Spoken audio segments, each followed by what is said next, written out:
Welcome to the Chelsea Skidmore Show. I'm here today with my guest, comedian, improviser, actor, writer, Will Hines. Hi, yes. Thank you for having me. I always feel so awkward. I should really record that separately.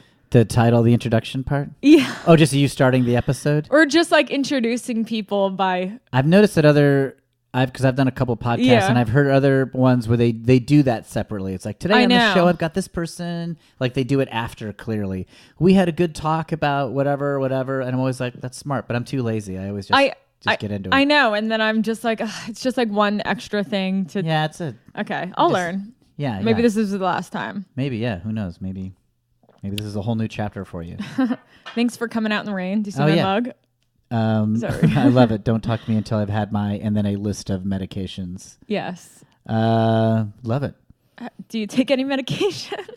Yeah, I'll start right in on super. I never have. Me neither. Really?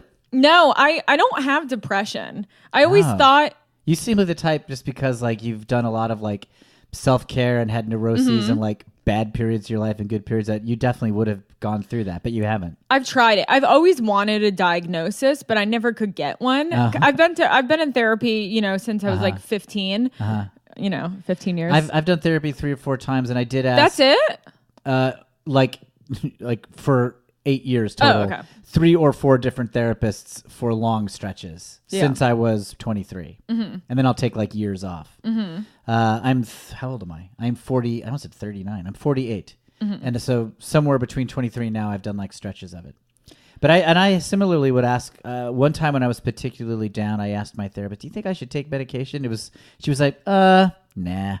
That's good though. I do think obviously everyone is too medicated. Like a friend of mine. Some people jump to it too fast. She is on so much medication and they just give her anything she wants. I'm always suspicious of that. Yeah. Like trying to fix it with a pill seems weird. But on the other hand, and I'm sure you know this too, I know people whose lives were made better by it, like no question about it.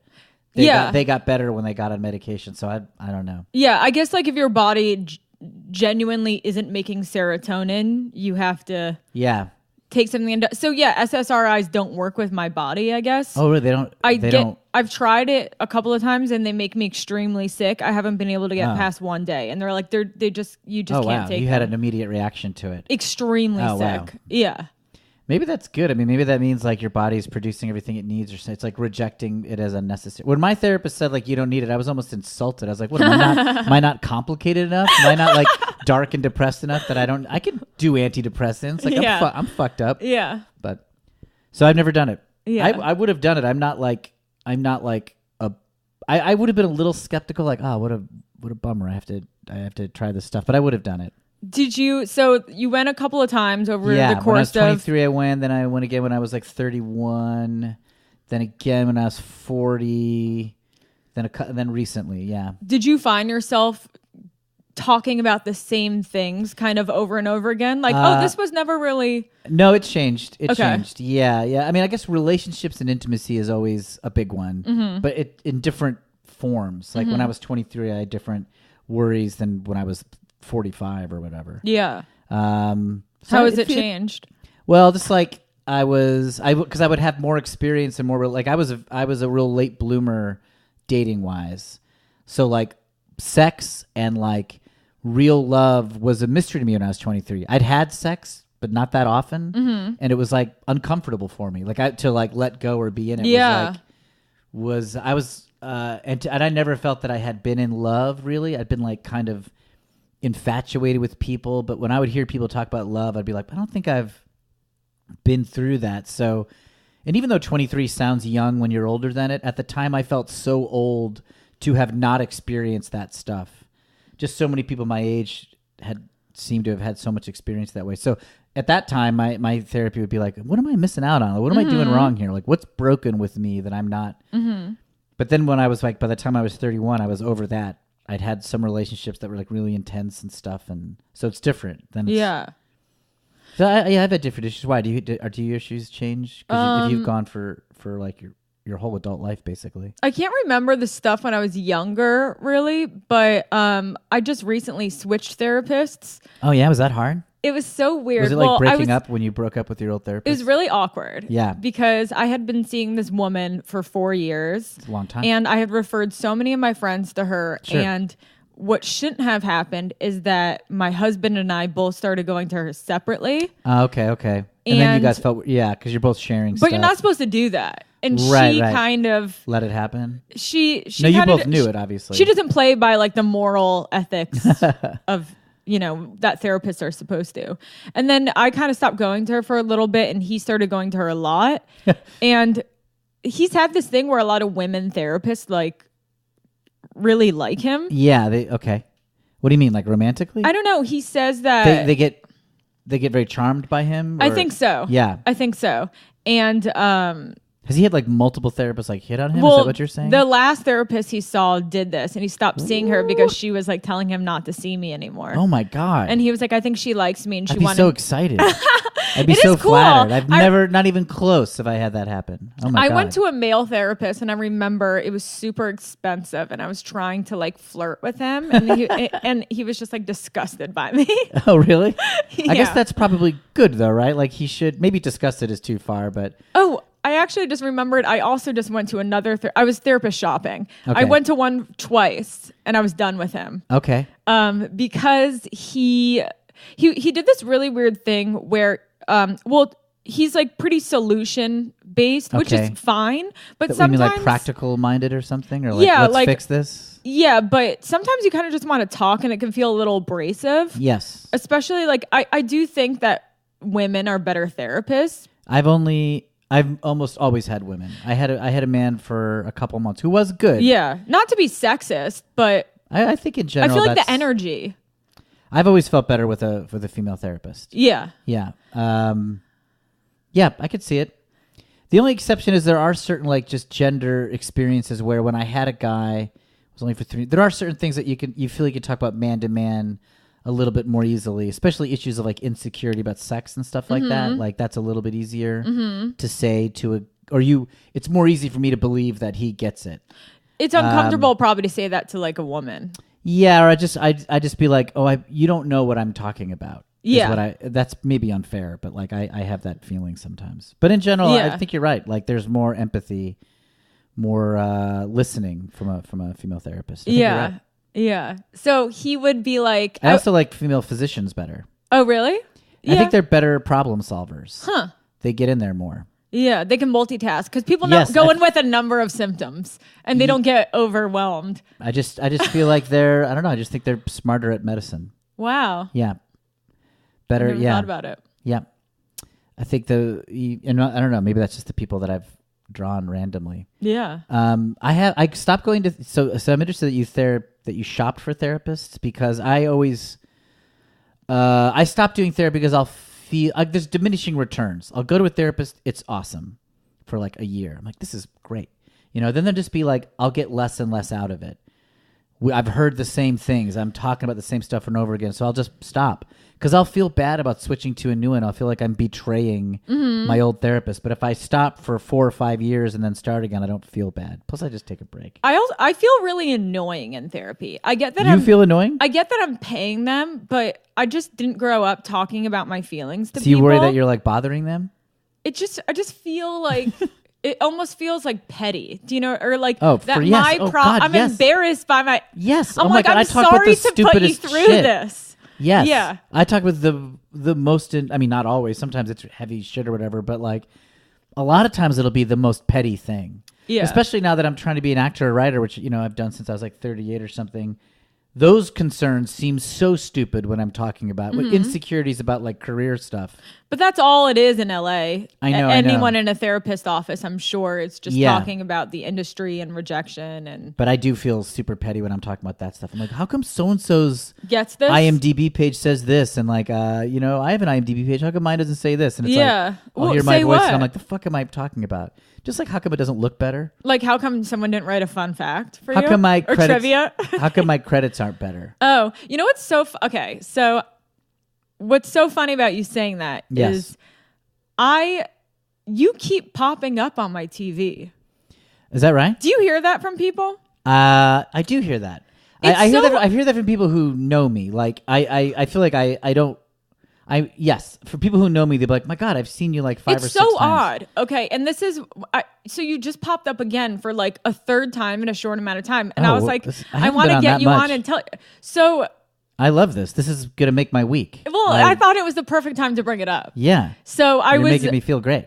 It's almost like the strangest thing when it happens a lot. Yeah, it's like, maybe I was meant to be on your podcast or something like that. The universe was saying, get this guy on. Yeah, and then I was like, well, now I have to get him on, you know? But yeah, like, I saw you in on Amy Schumer. Yes. Inside Amy Schumer. I was watching old episodes. I think it was older. I was in 2 episodes. I was in an episode where I'm a pharmacist, and there's like a birth control, and then I'm one where there's a threesome where Amy's having a threesome with 2 guys, but it's just ended, and it's revealed that the guys only paid attention to each other, and I was the guy who didn't speak, basically. Well, and then I remember seeing you in that. I saw you in Search Party, which is like such an amazing show. Yeah, it's so good it makes me ache. It's like I'm jealous of everybody who made it. Yeah, because it's so good. Yeah, it's great. I love it. I can't wait for the next season. Oh, is there a third? Oh yeah. Yep. Did I see a billboard on Sunset by Chateau? Yep. By Chateau. Yeah, great name drop. That's a great name drop. Well, it was right? Yes, no, but you're right. That's what it was. But it was like from an honest place. Chateau is like such an old Hollywood thing to drop. Have you been there? How uncomfortable is it going? I've never been there. Have you been there? Yeah. Like a lot? It's always... I have friends that go like kind of... I want to be that person. It's so uncomfortable. So we should say to the audience, we don't know each other that well, right? No, you were on one of my stand-up shows. I was on one of your stand-up shows like 2 years ago. Maybe it was like 4 years ago. Oh, Jesus. Okay, right. But we haven't really spoken, you know. And then that's it. And then despite a social media favorite. Social media overlap. Yeah. And you're a stand-up and I'm an improviser who I dabble a bit in stand-up and I'll go up and down in my dabbling, but I am a dabbler.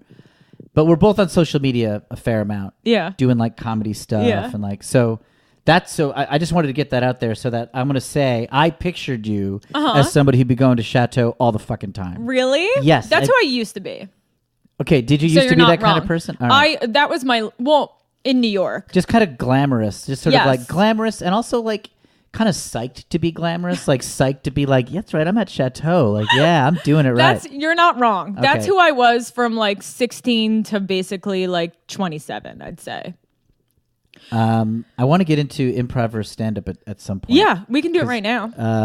Well, I want to get a little more compliments out of you. Did you see me in Adam Ruins Everything? No, I don't watch Crazy Ex-Girlfriend? Yes, but that was the last one. Okay. So, and that's when I had enough. Yes. That's when I had to message you. I love it. And be like, let's just get you I've had like, so you've basically seen almost my whole TV career, which that means, has been like a line here or there. But it's like, I don't notice like, but it's weird. Like I notice, I'm like, oh, there's Will. I'm like, oh, there he is again. I'm like, what the fuck? Yeah. It's weird. It's like it felt like you kept popping up. Certain people pop up. Mindy Sterling pops up a lot too. Yes. And it's funny because she's the only other improv person I've had on here. Yeah. Oh, weird. Yeah. So there it is. The improv world can get you into acting stuff. Like there's a lot, you get thought of as an actor. That's like a good career possible side benefit of doing a lot of improv. Yeah. People think, oh yeah, you're probably a good actor. I don't actually think I am a good actor in terms of natural ability, but if you've done a lot of improv, people have faith that you can do it. Yeah. So it's kind of fun. I started doing improv. I started doing you UCB did? First. You did? Yeah, in New York. Oh. I did 101, 201, 301. Whoa, that's a lot. Really?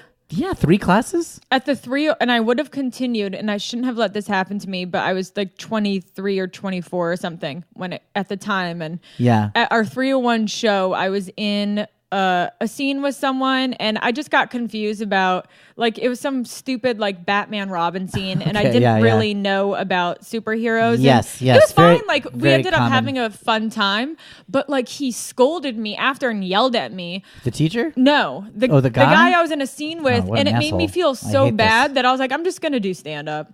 I can understand that. And I wish I finished it.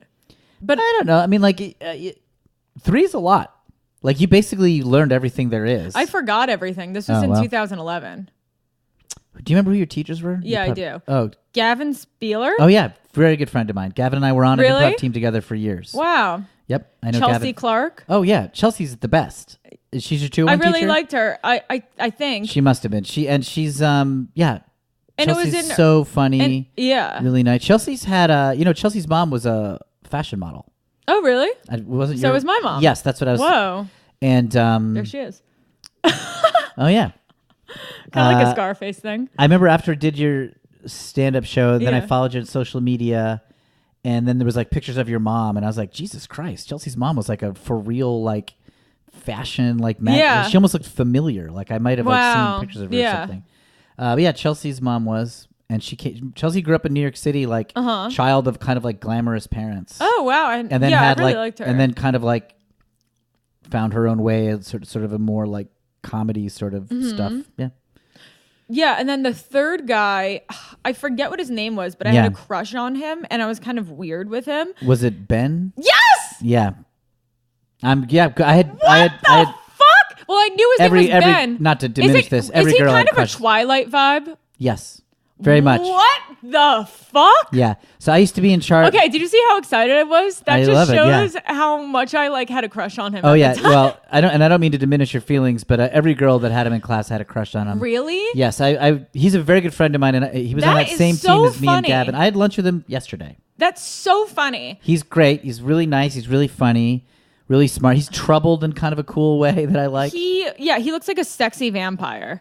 Yes. And he did Girls this- would fall over themselves. That's so for Ben. funny. So he called me out in class and I was mortified. I guess my I was God. staring at him and he said, "Can you stop staring at me, please?" in the middle of class. And I was like, I didn't know I was doing it. I must have been just like literally like staring at him. Because his type, the way he looks used to be like what I really was into. Sure, yeah. Just like tall, pasty. I used to be in charge of the school. I think I was at that time. And so In New York. In New York. So Okay. I used to live in New York. So I'd pick the teachers. And then at the end of class, students had to fill out an evaluation. So I'd read all the evaluations. And they were normally, unremarkable. It would just, what exercises did you like? What about this class? Did you like? Didn't you like? And usually, and now and then there'd be something kind of disturbing where it'd be like, oh, what's going on in this class? Or something very complimentary.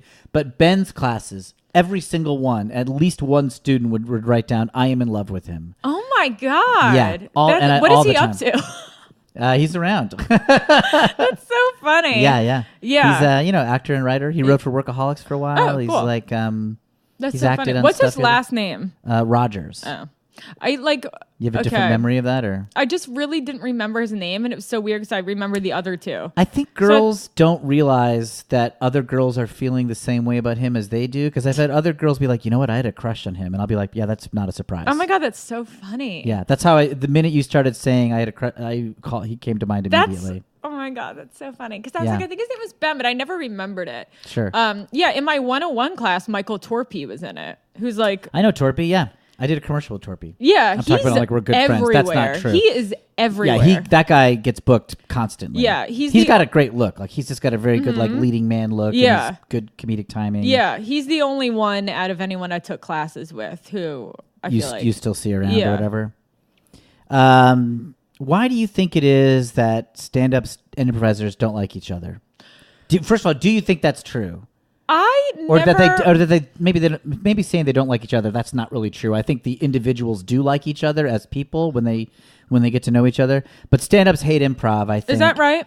And improvisers hate stand-up. I mean, I'm oversimplifying. That's so funny. I didn't know that. Oh, really? But You didn't what know I that? do know is that it is so much more supportive in the improv. My thought is that it's so much more supportive in the improv community. I think But I that's heard that's probably not true. I heard okay. that's not well, true. compared to stand-up, it's probably true. But only because I think stand-up stand-up's is not very supportive. competitive. Like, Yeah. I work at the Comedy Store.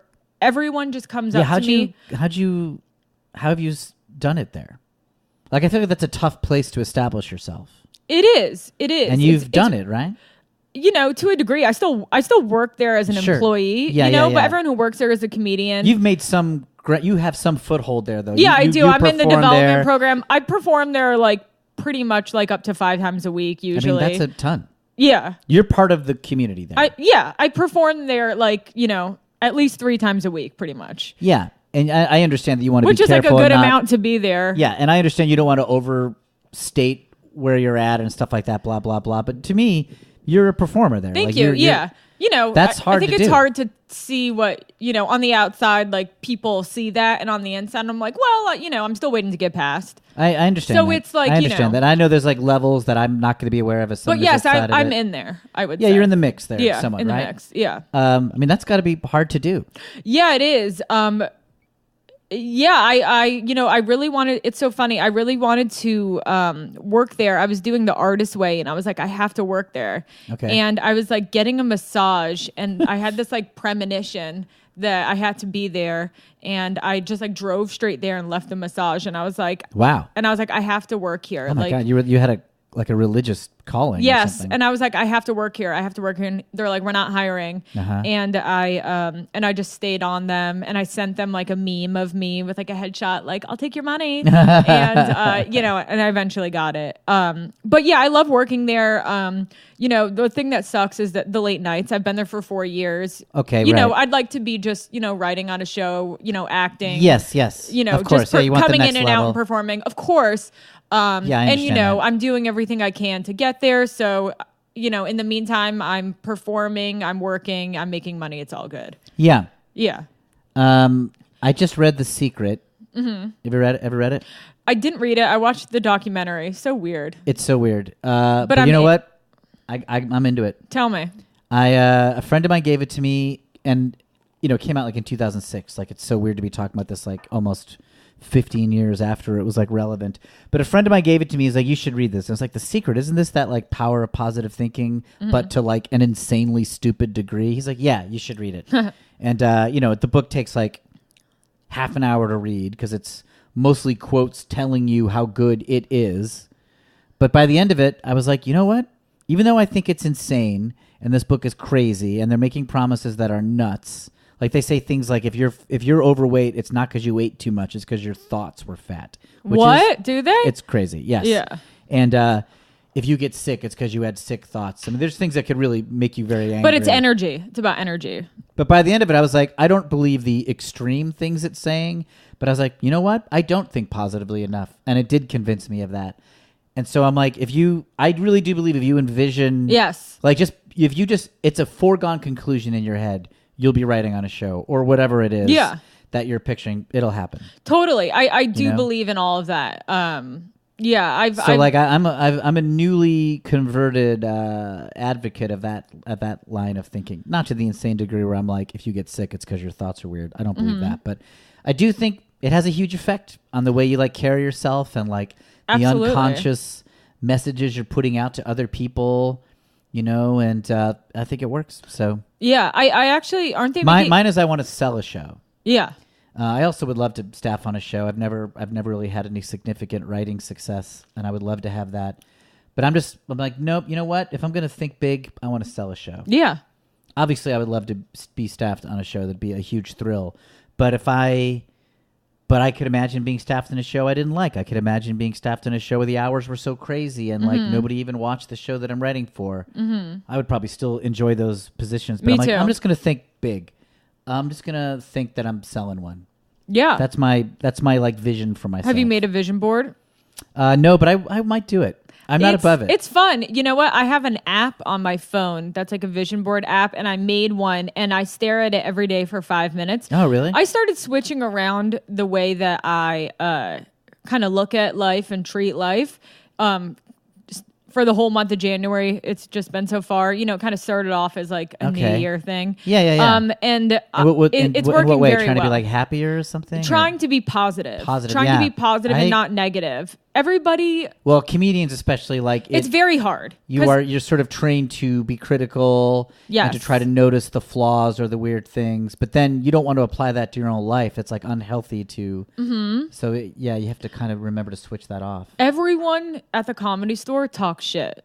Everybody. Sure. Yeah. Everybody, and it's just like no more participating in it.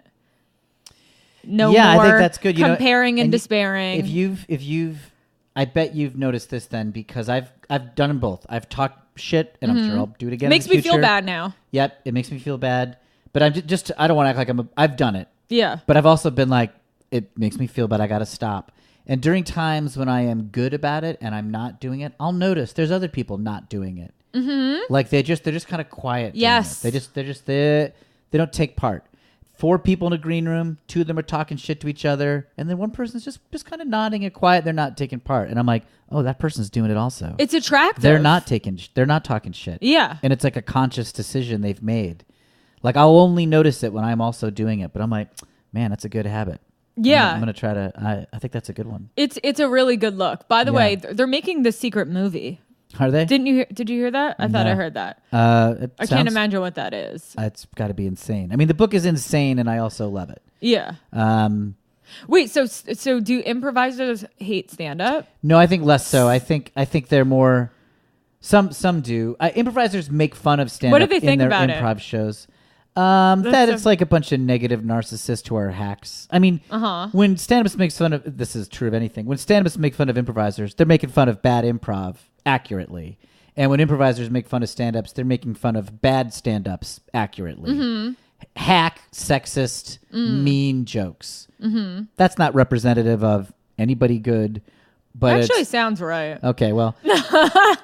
And here's the story somebody told me. Like I did the stand-up show in New York years ago, and afterwards I was hanging out with the people, and the stand-up was like, I should hang out with improvisers more because I'll do shows at like improv theaters or with improv people that I'm friends with. And she goes, I did this thing in Boston that was at an improv theater in Boston, but it was a stand-up show. And I did the show, and I was like, you know what? I should just hang out after with these people who are hosting the festival. Like, just be friendly. So she goes, I walked back into the theater after my set, and right away there was a girl who bowed over and looked at me and said, hello, governor.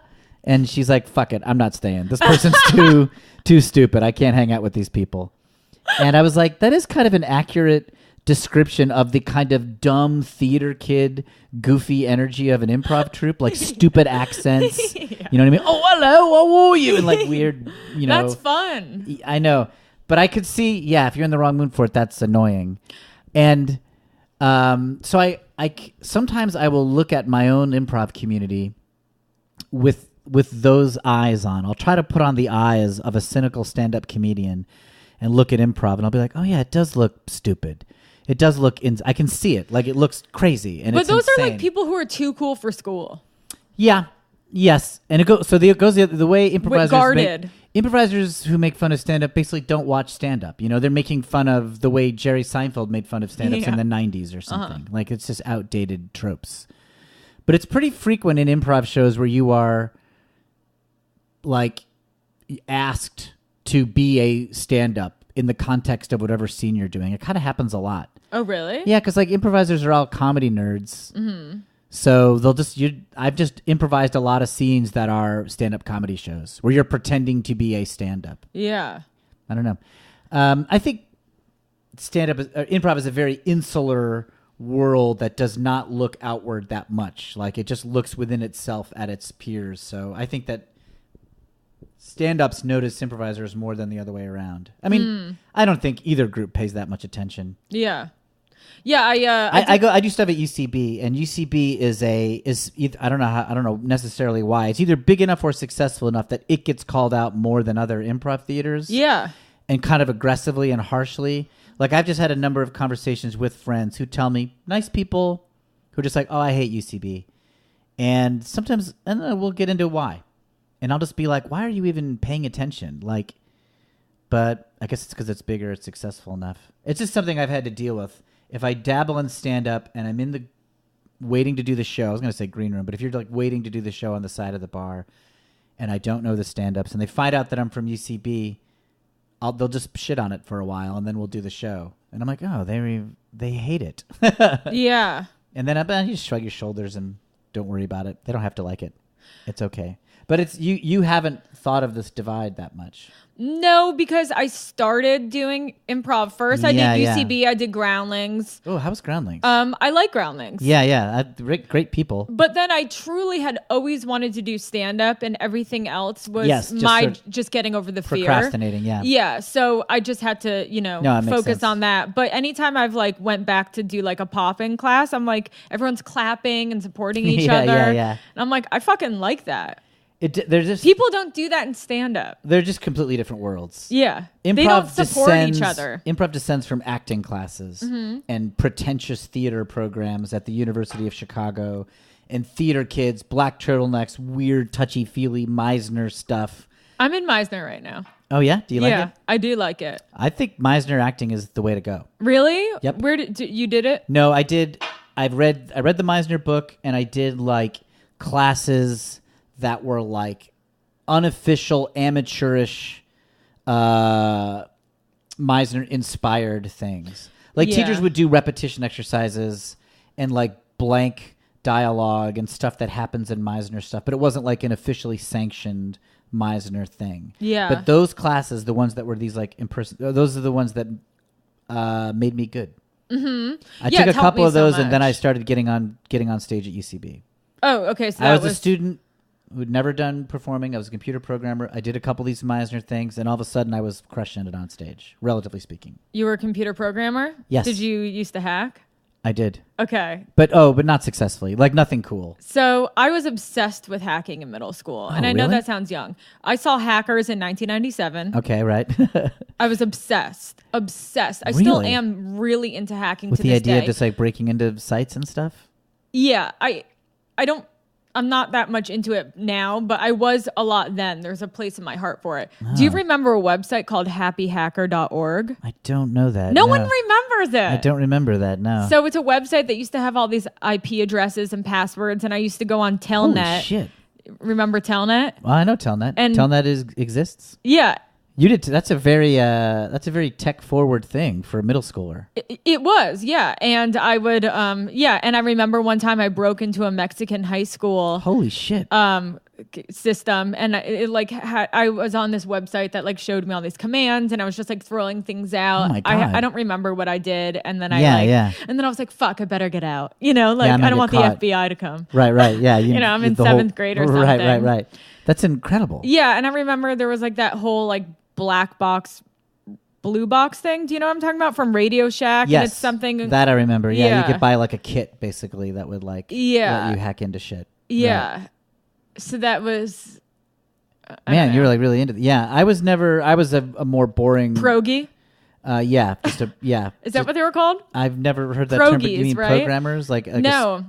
Oh. Those are those. It was like a program that you would use basically on like AOL for phishing. PHISH. Oh, yeah. Do you remember that? I know what phishing is, and I did not know of this. I didn't know about That's not hacking. That's like fake hacking. That's what I thought you were talking about. Oh yeah, no, I did. I actually think I did know hacking. Now that we're talking about it. You know Linux, no cracking of the Linux shell? I did know cracking of Linux shell or like Unix or password dialing or. I even had like a big I think I had Linux for Dummies as well. You really started to go down that path. I was really into it. What turned you away from it? Just life? Probably I just started smoking weed. Okay. You know what I mean? Yeah, but I mean you've already said enough that puts you beyond the knowledge of what most people have about computer stuff. Yeah, I was really into it.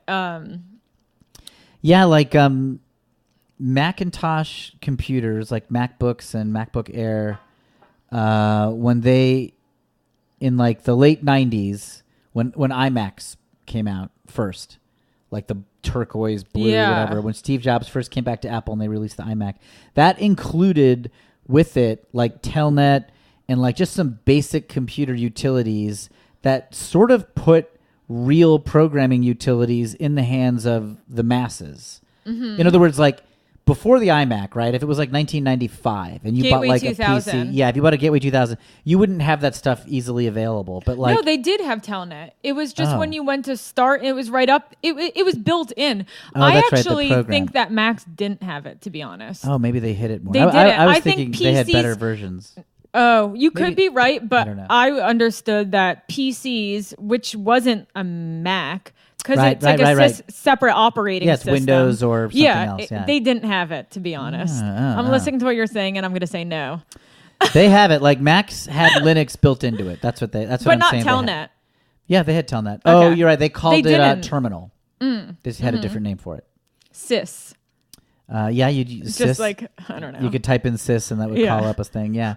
I'm just Yeah, like, you really knew it. Like you really started to get into the tools of it. That's pretty cool. yeah. So, but you just were writing like JavaScript or whatever? Yes, JavaScript, PHP, database stuff, like the back end boring stuff of websites. CCS. Is that a thing? No, I don't think so. Okay, C++, forget it. maybe? All right. I'm reaching. Yeah, you're doing all right. I did that for all my 20s. And where was this? New York City. Oh, so you're from New York? I grew up in Connecticut. Oh, Moved where? to New York when I was Danbury, Connecticut. Oh, okay. That's where the mall was, the Danbury Mall. the Danbury I'm Fair from Mall. Westchester. Oh, really? Yeah. Which part? Irvington. Ah, wow. Right near Dobbs Ferry. Tarrytown, yes. Yeah, My house was in Tarrytown. Okay, yeah. Yeah, you're right in the Legend of Sleepy Hollow. Yeah. And Rip Van Winkle is from Irvington. Yeah, Washington Irving wrote that story. Yeah. Yeah. I don't know why that, like, it's funny to me. Yeah, Washington Irving. I mean, I think Irvington is named after him. Yes. And Tarrytown is Sleepy Hollow, I know. basically. I and got then, like, two all little those things. fables or Yeah, pretty tales. rad. I used to work for weekly newspapers in Pound Ridge and Bedford and Katona and then right over in Ridgefield and Reading, Connecticut. Oh, cool. Yeah, so I grew up there and went to the University of Connecticut. Then I moved to New York in the mid-'90s. And then what made you start doing improv? I missed funny people. My family was funny. My friends were funny. But then I was surrounded by computer programmers who were nice enough. But I was just bored. I just missed funny people. I took a couple improv classes just to be around. UCB? It wasn't even. It was before that. It was this place called Chicago City Limits. But that UCB showed up right as I was doing this, and I started doing stuff there right when they arrived in New York. So This is like 98. So that's when it was like above like a hardware store or something. Is that? Do you know what I'm talking about? Yeah, right? Tile shop. Or something. They UCB originally rented a space called Solo Arts. That was on 18th Street. They did that for all of 97 and 98. Then they got their own space on 22nd Street next to a tile shop. That was the first real UCB theater. Then they moved to 26th Street above a grocery store, which is where it was when you took classes. Yes. And it was there for a long time, and they just shut that down, and they moved to a new place. And UCB East on the Used to be Hell's Kitchen.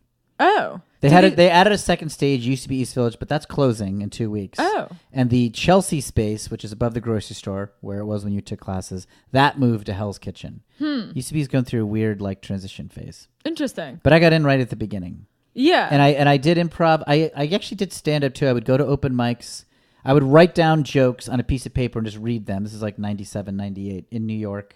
It was an open mic at a place called Rebar. There was one at a Detour Bar. A guy named Faceboy ran an open mic in the Lower East Side. Yeah, Faceboy's open mic. But I was just a real shy kid who wasn't really doing that. Then I took an improv class and loved it and just decided I'll just do this until I get bored, and I never got bored. Wow. And they, a couple years in, I got started being put on stage and being asked to be a teacher, and I loved it. I mean, it was really where I'd found myself. So, and you came up with everyone. Yes. I mean, yes. I came up right after the initial people arrived. Like when I got there, Jason Mantzoukas, John Daly, Rob Hubel, Jackie Clark, a lot of people who are now sort of like in the biz were on their first ever shows. Yeah. I was a student watching them, and then we would all became friends, basically. Do you remember learning anything from them during that all the time? Yeah. Like, oh yeah, they were friends of mine, and Jason. I was guess like that's a stupid question, but I meant so when you're a student watching these guys. Yes. I mean, I'm sure they looked like fucking amazing to They you. absolutely You coming were. in and being like, "Whoa!" Yeah. When they're doing this, and you're Yes. a kid. Yep. They were great. Do you remember any sort of Yeah. conversation that felt really special to you at that time? I do actually. Okay. I love that you asked that. What I learned from watching them was just like they had insane confidence and swagger. Even when the show was going badly, they looked like they were just enjoying it as the plane was crashing. Wow. They were just full of joy. I mean, this is how I remembered. I'm sure there was bad shows where this wasn't true. But in general, when Mantzoukas walked on stage, he had to say, "Don't give a fuck" air that I loved. Mm-hmm. Like, I'm going to enjoy this no matter what. And Jackie Clark, who now writes for Superstore and has written for Happy Endings and a bunch of things, when she would come out on stage, she was just full of like confidence and joy. And I was like, man, that's how you carry yourself when you're like a winner. Yeah. They weren't even doing it like 100% right. Like I would take a class, learn like the quote unquote rules, Go watch these guys. They'd sometimes follow the rules. They sometimes wouldn't. But they seemed to be very driven by their own desire of what they thought was funny. Like their point of view was a big part of everything. They weren't trying to do what was right. They were trying to do what they thought was funny. They looked like imps, like mischievous, like troublemakers. And I was love like, that. That's the way to do it. They're troublemakers. Those are funny people. Isn't it funny that today they'd be like, you're not doing it right? Yes. And like, yeah. I mean, I think they were trying to say that then. The teachers were saying, you're not doing it right. But then I'd go on stage and I'd be like, well, they're not doing it right either. And they're hilarious. So I'm watching them. I like that. And the other thing, I do remember Rob Riggle, who was performing then and was one of the funniest people I ever saw, hung out with a bunch of us. And we were like, how are you so confident? And he's like, well, he said, I basically just bring myself into every scene. I am myself at the beginning, and I change the minimal amount possible based on what I have to yes and. Like I'm 90% me and 10% changing for the scene. Like it's me as a priest, me as a high school teacher, me as this.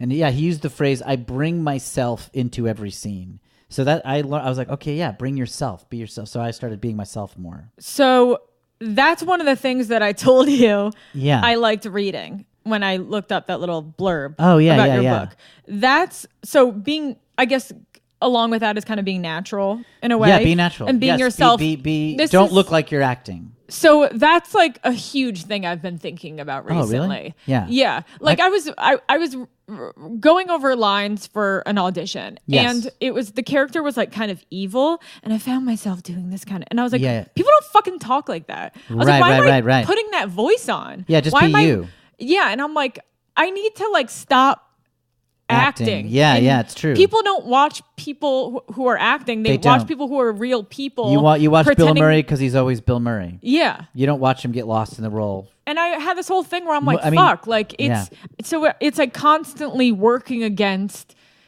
trying to be yourself. Yeah. And then, it's so true with stand-up. Everybody says, everyone's just trying to be themselves on stage. Yes. And it's... So but that's a different challenge, right? That's like kind of finding out who you really are. Yeah. I mean, I had this experience in improv more than stand-up, but like I'd be doing improv and the audience would laugh basically when I was acting like myself. But in a weird way, I didn't kind of know how to act like myself. I'd be like, well, I mean, it would, you're doing improv, some crazy situations going on. And you're like, well, how do I act like what would I do here? I don't even know what I would do. But the audience told me. When the audience would laugh and respond, it was when I was being myself. I like learned from that. Like the more authentic to my real self I was, the more people liked it. And that was like the whole trick though, was like, it's easy to say that. It's actually hard to do. It's so hard. And I don't think people realize that. Like with stand-up, like when the audience... It's like when you believe the stand-up, when you're like, oh yeah, you really do believe this. Well, it's when... A lot of times when they break out of their jokes and start doing crowd work, at least for myself, I notice I get the biggest pops when I do crowd work. Because you're just being real. And people like to feel like you're watching someone make something on the spot. Yeah.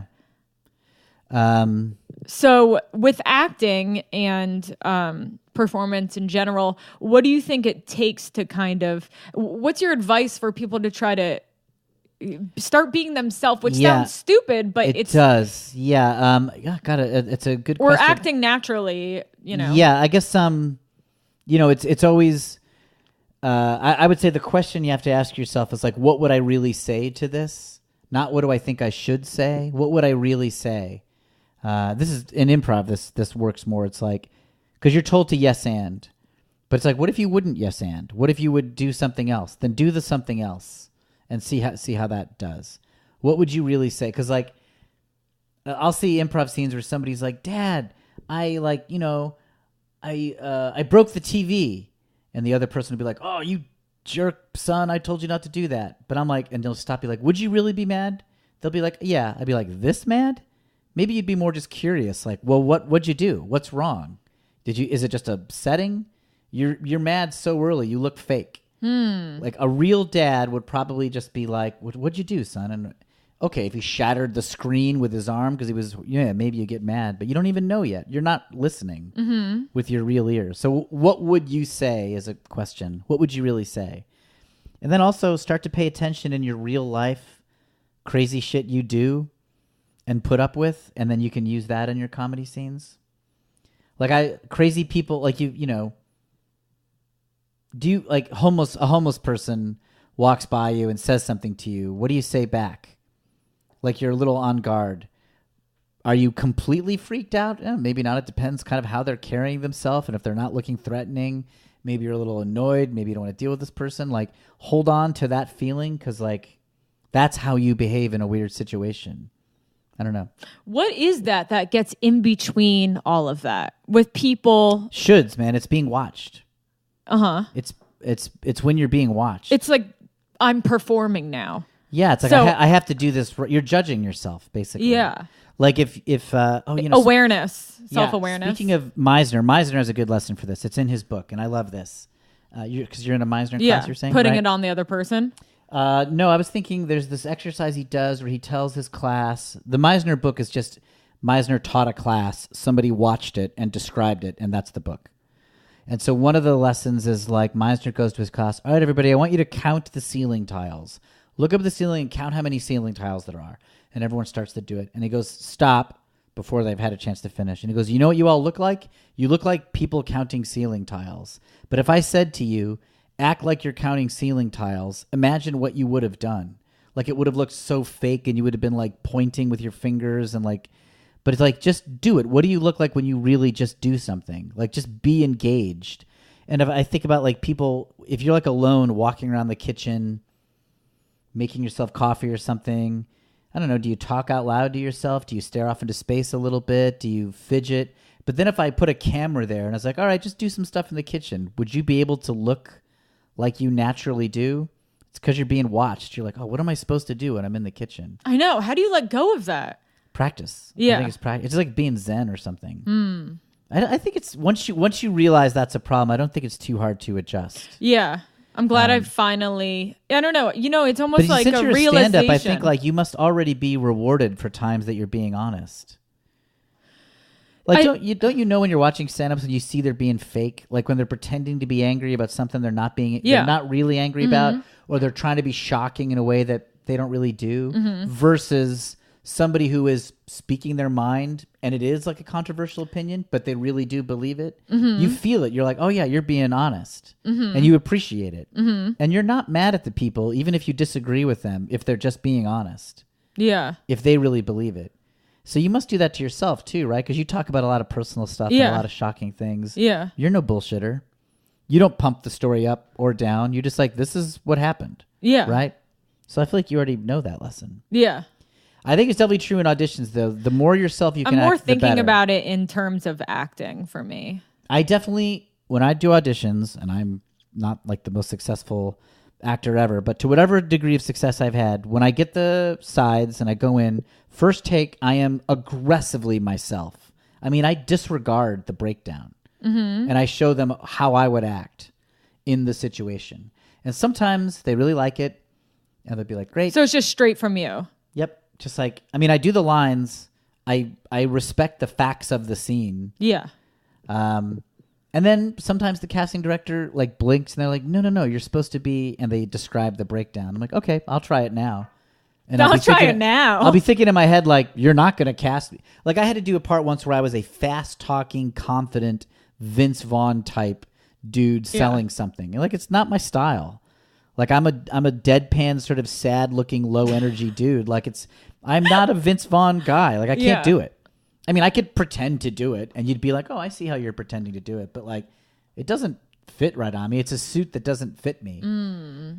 But that was the breakdown, right? But the first time I did it, I pretended to be selling this car in or whatever it was, in a sort of apologetic, self-deprecating way. And the guy was like, well, no, you're supposed to be like Vince Vaughn. I was like, all right, I'll do it.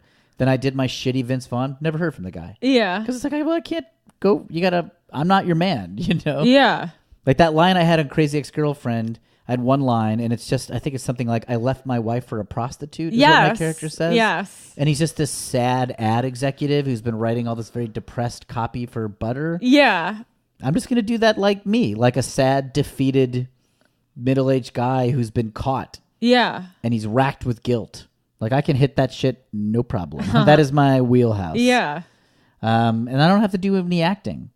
I mean, I haven't left my wife for a prostitute, but I know the emotional feeling of like being like, I know what that feels like. I can do it. And so I'm not even trying in those things. And I don't know. I do think that's kind of the way to do it. My favorite actors, they all look like they're just being themselves. I know. They look like they're not trying in a nice way. Yeah. Steve Buscemi always looks like Steve Buscemi to me. I fucking love him. He's great. Man. Yeah. He's great. Yeah. Catherine Keener always looks like Catherine Keener. I love her. Yeah, she's always looks like herself. Yes. I mean, maybe she's doing, I don't know, I don't know what her process is. Maybe she's doing lots of crazy stuff, but the result is, oh, there she is. Yeah. There's Catherine Keener. I recognize her. Yeah. Catherine Hahn. To great. Talk about another Catherine. Yeah, all the Catherines are great. Yeah. Catherine O'Hara. Yes. Catherine Hepburn. Devanue. Isn't that someone? Oh, yeah, yeah. Because my mom kind of looks like her. Yeah. People say. She does. Yeah, your mom does look like her. Yeah. What else from all the Catherines are great. What were the other blurbs my book? I so liked? Yeah. You're referring to my Talk book. About your book. I wrote an improv book called How to Be the Greatest Improviser on Earth because I believe in overselling yourself. I love it. Yep. Self-published it because who gives a crap? And it's easier. Congrats on that. Oh, thanks. Because that's big. It was hard. It was like a accomplishment. Yeah. To say I'm going to do it and do it. Yes. Anything in this town? You are appreciating the part that I was most proud of, which is like, I did it. I finished it. Yeah. I wrote this book and I got it out there. And it's on fucking Amazon. Yeah, I got it on Amazon. I've done all right with it. I've sold. Now you're legit. I'm like a real person. Yeah. Yeah, I've sold. I have 6,000 or 7,000 copies. Wow. Like, I'm pretty proud of it. I mean, it's a rambling mess of advice, but yeah, be authentic. So you're saying like, what are the main points of advice? Yeah. So be authentic was one of them. Be present is one. Like, let's don't talk think about ahead. that. Be present is a huge one for acting. Huge. You just can't look ahead. You have to look like kind of surprised at all times. Yes. Like you don't know what's coming. You have to do the script like you are making it up. Mm-hmm. And every line that comes at you is you didn't know that it was coming. Mm-hmm. Truly listening. Yeah, being like present is a key. Be surprised by the line. Yeah, be present, active listening, really hear it. Some acting teacher told me like good listening in terms of acting is a willingness to be changed. Like you're listening like this might convince me. Even if you already know the script and you know it's not going to convince you or you're in the middle of an argument. Every line is like, oh, this might do it. They might turn me on this. Yeah, like, how do you not anticipate? Yeah, I don't know. It's I don't know other than like just do it. Just like pretend. Well, this is where it's valuable doing improv because in improv you are surprised. Like it is being made up. So I don't know what the person's going to say. Even don't if think yeah, twice. Don't think. Was that what don't was think it called? Twice. That was Birbiglia's movie. Yeah. Yeah, so it's like I kind of know what it feels like to not know what line is coming. So then I just try to act like that when I'm doing scripted stuff. Like I just pretend like I don't know. Usually it's don't rush. Don't like wait and let it sink in and then answer and consider your thing like you're thinking of it for the first time. I like that. Yeah, people who are already ahead, their eyes glaze over. They're not there and you don't watch them. Because they're not with you, but people who are just like in the moment, you watch them like a hawk because they basically represent you. You are also watching, and you're like, oh, they are. Yeah, I feel like good talk show hosts are kind of like that. You don't think that? What are you going to say? Well, okay, so like, and this is the part that it gets to in the podcast where you get afraid of saying stuff.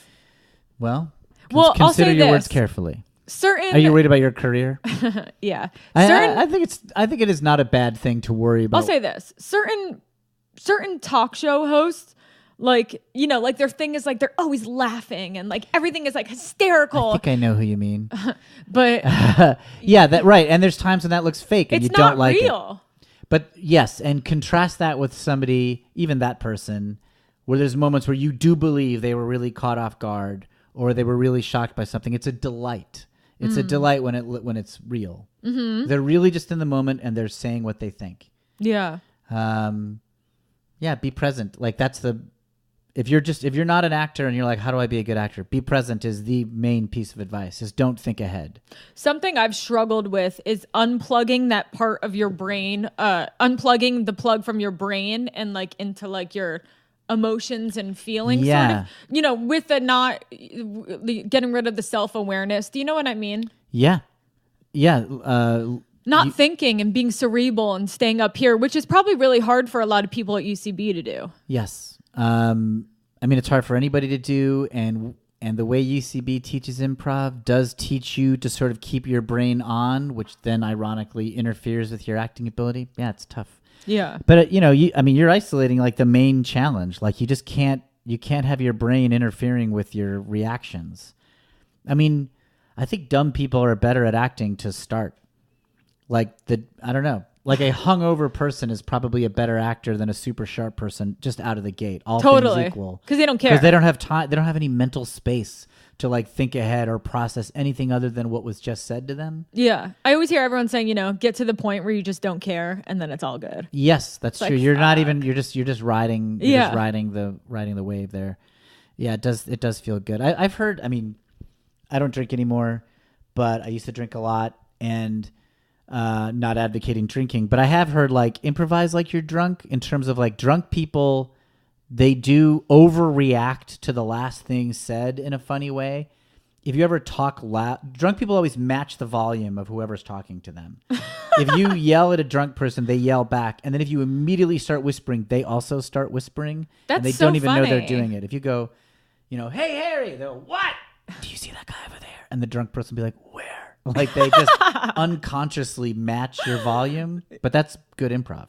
That's funny. Like they're just in the moment.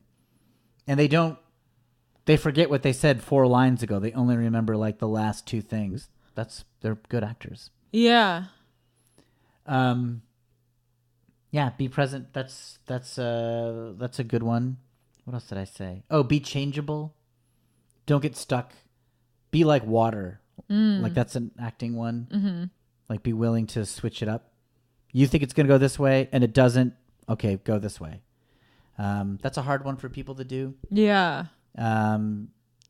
Like you think the conversation's going this way and then it's not. Can you handle it? I think that's more of an no, I think that's acting also. Like it's definitely improv because you have to wait to see what people say. I can apply it to stand up, and I have limited experience with stand up, in that if you do a joke that's always worked, or you're going into a bit and the audience seems to react differently to your setup, like they have a very different opinion, if you're saying like whatever, like I'm so sick of parking around here, whatever. Mm-hmm. And like you can sense the room have a particular opinion. You sometimes have to switch up the way you talk about it. I've just seen stand-ups who are very good at addressing changes in the temperature of the room. They'll say things like, whoop, you guys hated that, or it's like, oh, I got you now. Lost you, but I got you back. And they can sense that. Yeah. That's like being changeable. They're like, they're responding to the changing landscape in front of them. Yeah. I don't know. The other weird thing about writing an improv book, Chelsea, is every other acting book I've ever read looks like bullshit, and then it makes my own book look like bullshit. Did you see Barry? Yeah, I love it. Oh Me my too. God. I love it. And every episode is a title from the Henry Winkler character's acting book. Oh, is that true? Yeah. That's funny. They're all like, hit your mark and say your lines. And like, they're all pieces of acting advice. It's funny. My favorite Don't scene. stop, go very fast. That's one of the titles. Yeah. And they're all such simultaneously empty, but kind of accurate acting advice. And it just made me laugh. Like they really captured the tone of acting advice in that show. Yeah, that show is so funny. I love the scene when they find out there was a murder and he looks around the room and sees everyone shocked, and then he's shocked. Yes. Bill Hader. Yeah. Right, he has to catch up. Right. That's so funny. It's so funny. I just saw someone else, though, do that in something. Oh, in the assassination of Gianni Versace. Okay.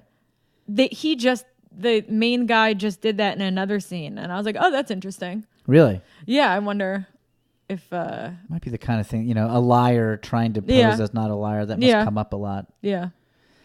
I think like the Barry thing reminded me of Grosse Point Blank. Did you ever see that movie? I remember it. I think I must have seen it when I was John younger. Cusack movie from the mid-'90s. He's a guy who goes into the Marines, then gets into being a hitman, and now he's come back for his high school reunion to give up being a hitman and win the girl back. Isn't there something to do with surfing? That's Point Break. Different movie. Yeah. I was like, yeah, the surfing movie with Keanu Reeves. Right. That's Point Break. Okay, that's yeah. what I thought. Yeah. Gross Point Blank reminded me of, or Barry reminded me of Gross Point. Was Blank. Gross Point Blank a TV show? Maybe it was after. It was a movie first. Okay. I think it might have been something like that. Yeah. But it was a movie first. So, what is tell me something you've learned about being a stand-up. Give me advice. obviously, like the only two pieces of advice are, write jokes and get up as much as you can. Okay. That's like the only advice that anyone really can give. Yeah, that's accurate and is true. And yeah, I mean, advice. I don't. What's something is there it. anything you're working on more like? Yeah, that like a goal for yourself where you're like, oh, when I get up, I'm trying to be like this more. Or I'm trying to do this more. I'm working on clean jokes, which is hard for me. I was very stubborn about it last year. Saying I didn't want to fucking do it. And then I kind of just like had this change of heart where I was like, just fucking play the game. Yeah. Not necessarily play the game, but do it, because then you miss out on opportunities that, your peers are getting to do. And you're like, why do they get to fucking do that? And it's like, because they're not being completely crazy off the top. What kind of opportunities are there for a clean joke? Like colleges, I guess? Not that, but for example, like I submitted to Conan and I was too edgy, so I had to get a clean set for that. Okay, yeah. But they couldn't. They wouldn't, even if they'd wanted it, they couldn't broadcast. There was just too much. Some of it just like wouldn't go over well with Middle America. So I had to adjust and try to figure out clean jokes. And for me, writing clean jokes, like when I last night, I was looking over some jokes that I was going to do last night, and I was like, clean jokes feel so hacky to me. Yeah, they're hard, right? It's just they feel obvious or something. It just feels so corny. Yeah, and it makes me feel like I'm trying to be. I don't know. It's hard for me to say stuff that I don't believe in, but I'm trying to find stuff that I think is funny that's clean that you do believe in. But it is different for me to try, and it is a process. And even just opening for people, like I'm opening for Bobby Lee at the end of the month. That's cool. Excited about doing that. And I just know from him watching me in the past, he was like, you were too dirty off the top. So I was like, you know what? I want to show up there and I want to have more clean material off the top. Yeah. And I don't. Are there any comedians you like who do like lots of clean stuff? Yeah, actually, like Eric Griffin. Okay, I don't know him. He was on Workaholics. We were talking about Workaholics. Okay, yeah. Bunch of stuff. He is so. There are some people who are so fucking funny and they're clean. Sebastian Maniscalco. Okay, yeah. He's hilarious. Yeah.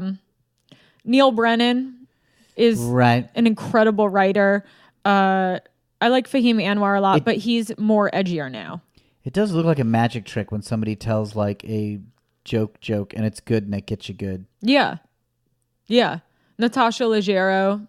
She's not technically clean. There's some people who there's mixture, it's not like they're technically clean, but it's not like completely, it's fine. Like it's not shocking. Yeah. Like it's funny, but like they didn't say anything like offensive, edgy, or dirty. Right. Is that what it is? You can't be. I would think it would mostly be what's offensive, like sex stuff or whatever, or like sex stuff, obviously, right? Abortions, Holocaust, shit like that. Yeah. Stuff that makes people go, yeah. Oh, instead of ha ha ha. But people don't mind in LA, right? I feel like that's like outside of the coastal cities that gets. I think it's all how you deliver it and the confidence that you bring to it, and you can't be afraid to say certain things. Like I had a lot of jokes that that I wasn't completely confident saying. Okay. I was almost they didn't land as good as they do when you're like really owning up to it. Yeah, stuff like that. Man. Yeah. So with improv, okay. So I'm doing stand-up recently. I'm doing it more recently, and I'm trying to get better about actually like writing material and repeating it and honing it, and not just winging it. And because I'll wing it out of fear. I'll have like, I think this is my joke, and I think this is the payoff, and I don't quite know how I'm going to set it up. I'll just see what it feels like when I get up there. Maybe sometimes that's good, But I'll do that for too long, too often, and I'll not walk away with any kind of set. So what's interesting about I don't do that. I write everything out. Yes, I am like that's better. Word perfect. Like a lot of people don't do this. Okay. And I've noticed a couple of people, you know what I mean? Like some people are like, you write everything out. And it's like, of course. Like each word has meaning for me. Oh, yeah. I feel like the best people say that that's the way to do it, or at least closer to that. I think so. Or some people are like, oh, I know the bullet points. I'm going to do that. But, you know, it's kind of like a different style in a way. Yeah. But what's funny about that is that I was talking to Judd Apatow, and he... How are you talking to Judd Apatow? At the Comedy Store. Oh, nice. So he always... you know, has like his legal pad with him with jokes and stuff. And we were talking one day, and I was like, oh, do you write every day? And he was like, yeah, but I don't work enough on my jokes. So Okay. I'll just move on to something else. Yeah. Then it's not quite complete Yeah. and honed in and sharp because it's like, you know what I mean? Yeah. Yeah. So it's exactly what you just said. I used to do it. I used to write them out like in 10 years ago. I went through a phase of doing a lot of stand-up, and I wrote it out. Like I would open up a document and type out exactly what I thought I would say, read it, and then change it, and then do the set and record it, and then listen and be like, did I end up just saying it differently in the moment because of who knows why? And but I'm lazier about it now. Yeah, I was definitely better when I did that. Yeah, I type everything out on my computer. I'm surprised that people don't. Some people just like have bullet points of things in a notebook. Like I literally like pretty much like I'll like try to get new jokes every week. This is just for this week. So this is new jokes that I was like kind of figuring out, and then I would look up things that I don't have, and I just basically like, you know what I mean? I write up everything, and I'm like, okay, I'm going to try. Longhand written out. Yeah, I write out everything. And then those are typed. And this is like something that I was like kind of putting together from this and figuring out. But like I type out everything. I send myself like a copy of this in my email, and then I'll bring out printouts and I'll look them over. And your husband's a stand-up too? Yeah, but he doesn't work like this. Yeah, I was going to say. A lot of people I don't think work like this. Could I, without reading it, could I just look at, like, I just want to see like how much material you have here. This is just something, these are clean jokes I'm trying to work on. Oh, I see. Yeah. But they're not funny. Well, I never know what to do with my arms at a party. They're too long. I haven't figured that one out yet. Yeah, I have not figured out. But they are too long. You do have kind of long arms. I can't. Yeah, the punchline was, so I just steal stuff. And I don't think that's that funny. I don't know. I tried it the other night, and then I just started picking up people's drinks when they weren't laughing that much. So that's kind of fun. I just steal stuff is a pretty funny. Yes. Like, I wouldn't expect it to go there. Yeah. I could see that working. Yeah. It's true, though. I do feel really uncomfortable at parties. Because my arms, I just feel like they're just, what do I do with them? I don't know. You ever have that thought? Yes. I think when I first started acting, one of the hardest things for me to figure out was what to do with my arms. Really? Yeah, just like standing on stage, like, and you suddenly think like, what do I do with these guys usually? What am I doing with them, like, just when I'm walking around? Yeah. Like, there they are. Yeah. Just kind of hanging there. What do I do when they're not engaged? Yeah. So UCB has changed tremendously. Yeah. And I think when I got involved, it was like super small. And it was about people who wanted to do comedy, who loved comedy. Yep. Yeah.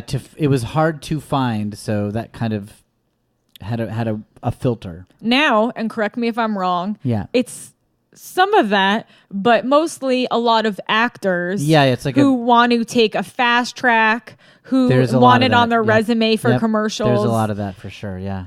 So that's a different mix of people in a class. Yep.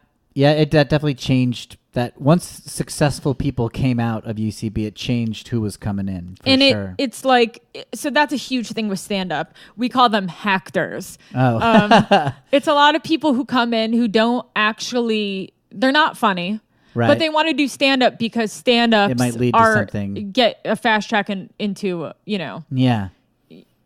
So they're fake, right? They're not there for authentic reasons. Yeah, you could tell they're actors who are just there to get famous. Yeah. So I'm sure you see a lot of that at UCB. Lot of that. Yeah. UCB probably the most because I'm sure managers say, go to UCB and do, all the time. Yeah, especially in the introductory classes. I'd say they're half those people. So Yeah, it's weird. It's a bummer. That's the thing I wanted to ask you when you were ask me something weird. Because it's kind of like a weird thing to talk about. Because it's like you want to be welcoming and say anyone can join. Oh, this is easy to talk about. I hate it. Like, yeah. I mean, like, but it's like, how gross. It's or not totally gross. Yeah, I wish they'd all go away. I mean, they're... And you can spot them. Yep. I would say most of them do go away, though. Like, it fizzles out. Yeah. Improv theaters make money off their classes, not their shows, right? Like, classes pay for the place and the shows don't. So you have 5 levels of classes, and by the time you get to 4th level, those people are gone. Or they acted beyond their wildest dreams. They did like it, and they are good at it, and they're sort of newly paying attention for the first time, and then it's okay. Yeah. There are some people who are like actors who end up being good at it later, like they focus up or whatever. Yeah. Yeah, it's a bummer. I mean, the bummer part of UCB is just how much bigger it's gotten for lots of reasons. It used to be easier for the very good people to meet each other.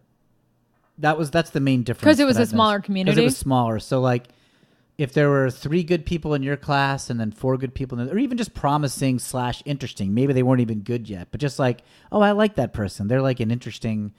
All those people would know each other. And that would like form bonds, and people would become friends and stick it out together, and that was like valuable. And it's just harder for that to happen because those people are more spread out over like a larger number of classes. How do they find each other? Yeah, it's like it's more they don't always, and they float away. Like good people just leave because they don't find an ally. Do teachers ever like help student like? No, you can't. I mean, I'm sure there's instances of being like, like, oh, you're really good, stick around. But like, that I don't even think a teacher can do it. It's got to be like, I mean, it's always good to encourage people who are good, but I mean, like, people will stay if they feel like they're at home. And part of what makes you feel at home is you know somebody there, and they know you and they like you, and you stay. And it just happens less often. And also as the theater, it's weird. The theater's relative to how it used to be is more organized. Like it is easier to buy a class than it used to be. Obviously the UCB is motivated to try to make it easy to buy classes because that's how it like stays alive. But back when I did it, it was like a nightmare. You had to like go on the website, which was a student did, find where to sign up, send an email. You got an answer a week later. You had to like stick it out. Yeah. Send a check in, and then maybe you got an answer soon and be like, did they even get my check? And so by the time you got to your class, anybody there had jumped over 10 hoops. That was bad for the organization, but it meant that everybody there like kind of really wanted it. There also were more crazy people. It also there were true lunatics back in the day that I don't see as much either. They kind of get filtered out. In what way? Like just like truly unhinged people with behavioral problems, like like nuts, like just nuts. Like people who negate things. People negate things, but people who are just That's what I hate more than anything. I'm talking about people who like carry all their belongings in a brown grocery bag, including 2 copies of the Bible, and they show up and they talk about their howdy doody, and they make every scene about like whatever they're obsessed with, like spectrum-y people, like true lunatics. Yeah. They also don't stick around now. That used to be sort of common. There's a whole class of people, lunatics, who just go to open mics, go to weird improv classes, go to just take classes in a city, and when an organization gets bigger, they go away. They don't stick around when it's an institution. I'm just trying. That's a good side of getting bigger, I guess. Yeah. It's like, I mean, have you ever gone to open mics and it's like truly broken people get up and like talk for 3 minutes? Yeah. Like a 50-year-old weirdo who's like wearing a bathrobe, and it's just like, oh, I don't know what I'm doing. Yeah, it's like, get this guy out of here. Yeah, and it's like, what is he doing? Yeah. They used to be around a lot, and they're not. Yeah. But yeah, the actors, they're ruined. Also, LA has more of them than New York too. Just because there's more actors out Totally, here. and it's like a different gross thing. Yeah. Yeah. Yeah, when I teach the level 1 classes, you can spot them right away. They're really good-looking people. They're polite. They don't have a thought in their head. They're stymied by they're not interesting people. Yeah. I just wait it out and just hope they leave. So what about people who clearly are the type who try to always upstage someone or it's a drag. They try to win. Yeah, and it's weird because they have no awareness they're doing it. They don't know. A friend of mine who I've, done stuff with, that was always the situation. And then I would find myself getting smaller because I'm like, I'm not going to fight you on this. I do the same thing. And like just, you go have it. Like if you want to do it, just and have it sucks. And Yeah. it doesn't feel good. Do you have any advice on that? Well, No, I think guess you're if right. you're... If I do this happens a lot in group auditions too. Like if it's a group Yes. a group improv audition, which will happen now and then. It's like, all right, we're gonna get 6 of you in here. Just everybody pretend like you're guy. They'll give you a situation like you're people at a party and you've just found out that the brownies have weed in it or something, and you didn't want to get stoned. So like, let's just improvise. And there's always someone who just like screams and like takes over and gets all the focus. I just drop out. I just totally freeze. I don't even. I'm like this audition is over for me. It's like a waste of time. Like Because it's like you don't want to like extend your... It's not me to like Yeah, be fight fake. to be this yeah, like this. and I compete. don't see any way to beat that situation. And I always feel like, and anyone can see what's going on. You can always, as a teacher. Yeah. You know, like you just have to.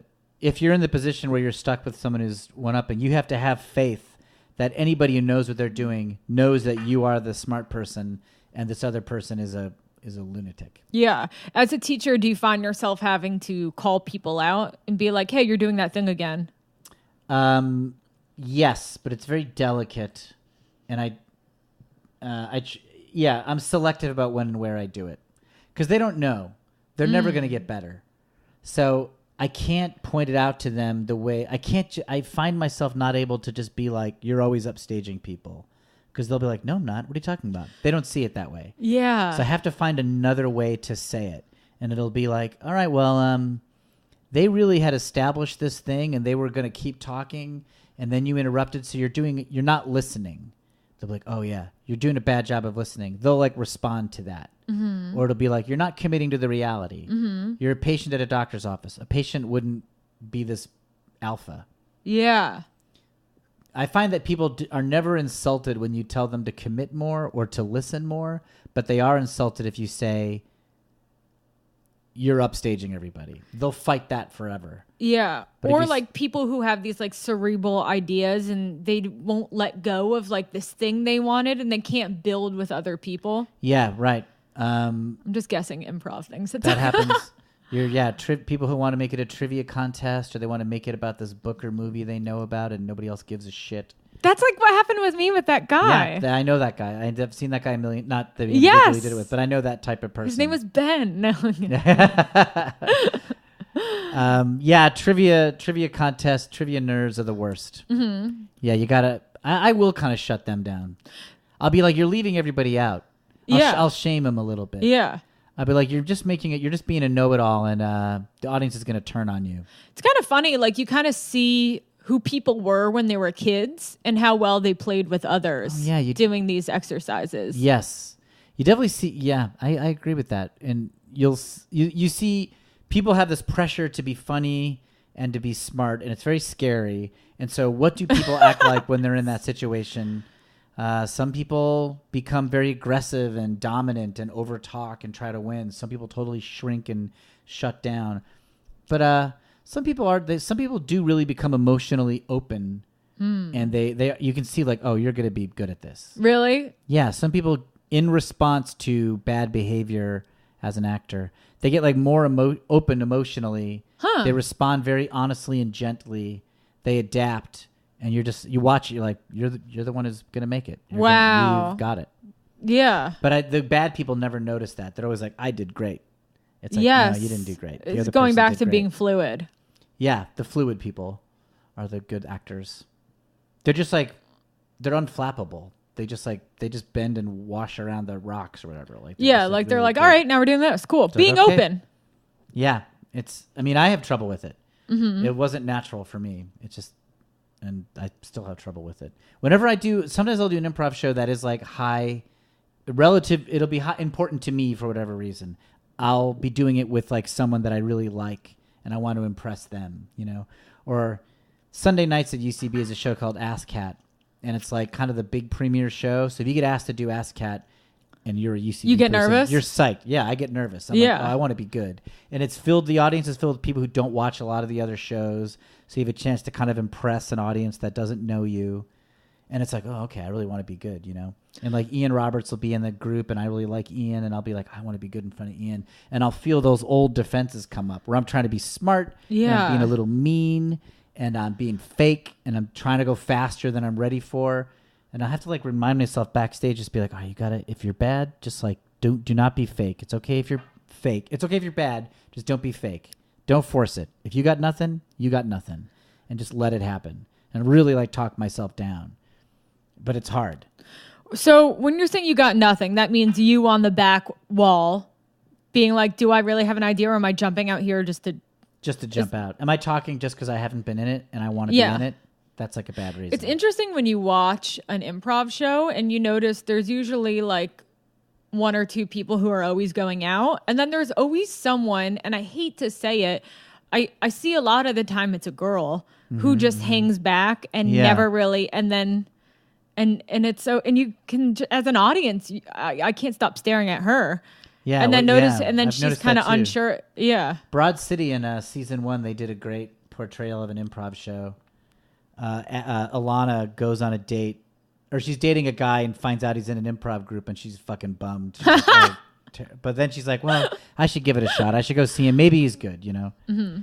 And so she goes to his show and he's terrible. He's like super hot. And they have great sex, but he's a terrible performer, and she has to break up with him. That's so funny. Yeah, it's great. But they also, in this scene, they're showing his improv show, and Abby and Alana did tons of improv forever. So they had a girl in the group who never does anything. And the camera like zooms in on her for a shot. Oh, It was Chelsea Clark. Chelsea Clark played that girl. Oh my God. Your teacher. Yeah. I mean, Chelsea's not like that when she really does improv, but she portrayed that person. And when I watched it, I was like, yo, yeah, Abby and Alana, they know what an improv show looks like. Yeah. It's my favorite portrayal of improv on television. Yeah. Real. Yeah. It was funny. An Asian guy gets the suggestion. He goes, can we get a suggestion? And someone in the audience goes, egg roll. And his face kind of falls and he goes, I heard egg roll. And just like rocks back. And it's like, it's funny. Like it happens. It was great. Isn't it funny? They're so good. Yeah, just like I heard. Yeah, just defeated. Yeah. I heard egg roll. That's so funny. Yeah, what's your advice for people who kind of hang back and like trust yourself, just have fun, like it's not that big of a deal, like we're all I noticed that if you tell those people just they have to get out more, it doesn't work. I think you have to give them a specific goal so they feel like they're doing a job. So it'll be like you have to give them something like, can you work on establishing a physical environment, like a task like that? Can you just in every scene help establish the physical environment, like something that's really doable and small? And they'll be like, well, I don't have any ideas for scene. Oh, but I can think of a physical. I'll go out and like pretend to be blending some food at a blending drinks at a bar or something. Yeah. And then they're out there. Once they're out there, they start doing stuff. Yeah. So I trick them, give them like a little mission. That's a good idea. Yeah. Or I'll be like, can we do scenes now? And I'll say to the person, can you make sure to name the other person? You're not doing that. Give them a name. And they'll be like, oh, okay. But what I'm really wanting them to do is get out there more. Yeah. And then they're starting the scene by saying, Doctor, blah, blah, blah. And now we're in a doctor. Yeah. They're just going to try to demonstrate that they can give names, so it gets them out there. Yeah. Because if I say you're not getting out there enough, you got to get out there more. They just shrink even more. It's funny how we all want to do these things and forget to have fun doing it. And we forget it's just fun. It's fun. It doesn't have to be scary. Yeah. It's like back when I would watch Manzukis do it. He just like had fun every time. And do you think their confidence was genuine? Yes. Damn. I know, it's annoying. Yeah. I would watch those guys have bad shows for sure, like lots of times. But they did seem to enjoy it. They kind of just shrug their shoulders and be like, well, they would look at it. I think these people I'm thinking of, they would be playing with people they genuinely enjoyed. So it was kind of like misery loves company. Mm-hmm. It's easier to do improv if you like the people you're doing the show with. Yeah. Any other standout pieces of advice people told you along the way? Have fun losing arguments. Winning arguments is never funny. Losing arguments is funny. So don't focus on being smart, like the act, like purposely sabotage yourself. Make yourself like lose every argument you're in. That's always funny. Yeah. I love the idea of giving a gift. Oh yeah, to giving your a partner. gift is great. Yeah, because that phrase makes is you great. better. Yeah. Take care of your partner. Yeah, give them something fun. Name them. Nod more. Like a teacher told me that and it helped. Oh, it sounds so really? small. Just like nod while you're talking to somebody more, and it makes you, I don't know, it makes you go with the flow better. That's interesting. It's like a physical thing that tricks your brain to Yes. thinking we're doing. Yeah, like things must be good. We're on here. board together. I must be doing well. I'm nodding. We must be in agreement. Yeah, I like You that. trick your brain, but that really works. Yeah. And my favorite improvisers are big. They nod all the time. You nod in every scene. Yeah, some people do. Some people, they're nodding right when they start. They'll walk out, and it looks almost unnatural once you notice it. They'll just be like, "Okay, so this is a doctor's office, and like, why don't you come But on to in?" me, that doesn't look weird, what you just did. Yeah, I guess people do in real life too. Yeah. No. That's a pretty easy to do piece of advice that I think helps. Like, nod more. Yeah. An acting teacher gave me this advice, which is when you're doing scripted stuff, like let the period at the end of the sentence be a pause. Like just pause after every period. Because you think it's forever because you're so self-conscious about silence, but it's not. It just looks like confidence. That's literally something I just was working on because I'm a rusher. Okay, yeah. And Yeah, you talked she was fast. like, I "You're can see not that." using your punctuation. You're not using it." Yeah. She was like, "A comma is a," and it's funny because in the past I had heard ignore punctuation. I've heard but that too. Not yeah. for someone like me. Right. I think it's the kind of thing where you listen to this advice for a while, then you move on to new advice. Ooh, I like that. And you go through a phase where it's like, I got to respect the punctuation. But then later there'll be a time when you don't have to. Yeah, and it helps me so much. Yeah, it helped me too. Just pause after the period. Like, Yes. A period is a pause. Yes. So like, and just like, wait. I And feel then- like a different door has opened up. Makes you just better. Noticing that. Yeah.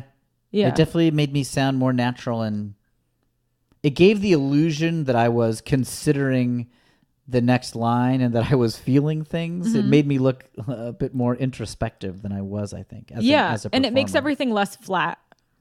So I think that's pretty easy advice to follow. That helps. Yeah. A pause after every period. Nod more. That's a good improv piece of advice. Losing fights is always funny. Like people think you have to be smart and like win the argument, but it's actually way funnier to be the guy who loses. Because being defeated is funny. But yeah, we always sympathize. We want to laugh at someone. Yeah, we need a who's buffoon. Not, yeah. We need a loser, or there's nothing funny going on. If everybody's smart and winning, it's bad. Yeah. Yeah, I think those are good pieces of advice. Oh, these are all like boring practical things that had a difference for me. Match the energy of your partner. Not match the amount of energy, I mean.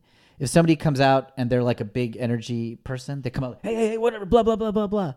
Then you have to be at the same amount of energy or you vanish. Yeah, because it's not fun watching that. You'll buzzkill it. Being a low energy is never a good choice. Unless you're both.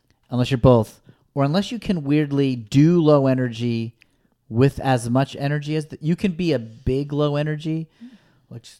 you can like own it in your body and like just your face can react and then like go back down and like you can have a lot of energy being small weirdly, but yeah, match the amount of energy.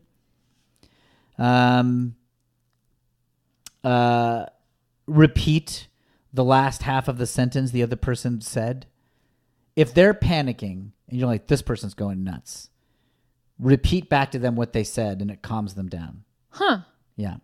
So like if you I don't know, would you mind saying any sentence to me and I'll show you how it would be like? Like start a conversation of some kind. I can't believe it's still raining outside. Yeah, it's still raining outside. It's like it's coming down like crazy. Like me repeating it doesn't sound weird. And I mean, you are not in an insecure place right now, but if you were, that would like soothe you. You'd be like, okay, I'm being validated. I exist. I am being heard. Yeah. And so you'd be less crazy later. Yeah. That's with drunk people that works too. Huh. Repeat what they say back to them and it like calms them down. And in an argument with a loved one, with a guy. Probably, yeah. Because it makes them feel heard. Yeah. I guess that makes sense. Yeah. Like I hear that you're saying you It don't works. think. Yeah. And It then works. they're like, oh, they hear me. It works. We all just want to be heard. Yep. And then used the real names of friends you had in middle school, that makes scenes funnier. Oh, that's interesting. Yeah, because you got to give a lot of names in improv scenes. Yeah. You got to come up with names, you know? Because it's like, who the fuck is Carrie? Yeah. But if you use names of real people, you know, they're real and they're specific and they're easy to think of. Like I always use Kyle Wellman and Heather Gale and Kathy Messer and Mark Chisholm. To me, I love that. To me, if someone says Sally, you know what I hated about Barry is that the girl's name was Sally. You hated that. Didn't you? I didn't notice it. I mean, I remember because that's her name. learned that using names like Sally, that's like the only one I can think of. It's a go-to easy name, like Timmy or something. It's like calling a kid Timmy. Yeah. It's a fake name. Yeah. And I couldn't believe her name was Sally because it was like, what the fuck? Yeah. For me, it's Janice. Janice takes me out. Janice is the go-to comedy name. Oh, I didn't know that There's one. millions of Janice. Like in Friends, there was a character named Janice who was like a big character. Oh yeah, the Chandler brunette had a one, girlfriend right? named Janice. Janice is just the go-to comedy name in my opinion. And Gary is the male. Gary and Janice is all over the place in comedy. They're like, that's funny, especially in improv, but Gary even like is in funny. sketch and stuff. Yeah, they're pretty good names, I but don't they just hate get Gary. overused. Yeah, but now that I've said it, you'll notice it. yeah, that's funny. Well, God damn it, Gary. Go up there and tell Janice you need a new appointment. Like it happens all the time. I always say Carol and Frank. Those are great. Really? They feel very sitcom-y to me. Any non-J name Frank. is good. Frank's great. The K sound. Yeah. Nice, Ooh, nice yeah. punctuated Crisp. ending. Yeah. K's and T's and P's are good. That's good to know. Yeah. I think the K sound is a known thing. Like K words are funnier. Yeah. Yeah. Like kick is funnier than thump or whatever. Boy, I tell you, today's giving me a real kick is like funnier than today's giving me a real thump. Yes. You know, it's just funnier somehow. The music of it's better. So Frank is a good one. Frank, get your ass in here. You're full of crap. Is like better than us. But you know what else is? Oh yeah, Frank, you are a real cramp in my rear. Like, Yeah. It's like that falls a little flat. Yeah, rear is like soft ending. Yeah. But cramp is good though. Cramp, I would hit cramp hard in that. Frank, you are a real cramp in my rear. That's how I would do Yes. that. Yes. Make that pop. Wow. Well, Yeah. I think that'll do it. Great. Thank you so much for coming. I was thrilled when you asked me. I love this podcast. I've listened to several episodes. I like hearing about your crazy life and your past, and you're open with it. Guests are really nice, so thanks for having me on it. Thank you. And how can people find you on social media? Oh, I'm on Twitter, Will Hines, WILLHINES. And I'm on Instagram at Willie B. Hines, WILLIEBHINES. And I would love it if people followed me. That'd be great. And check you out at UCB. Oh, yeah, and I'm at UCB all the time. Yes. Awesome. Thanks. Thanks. Bye.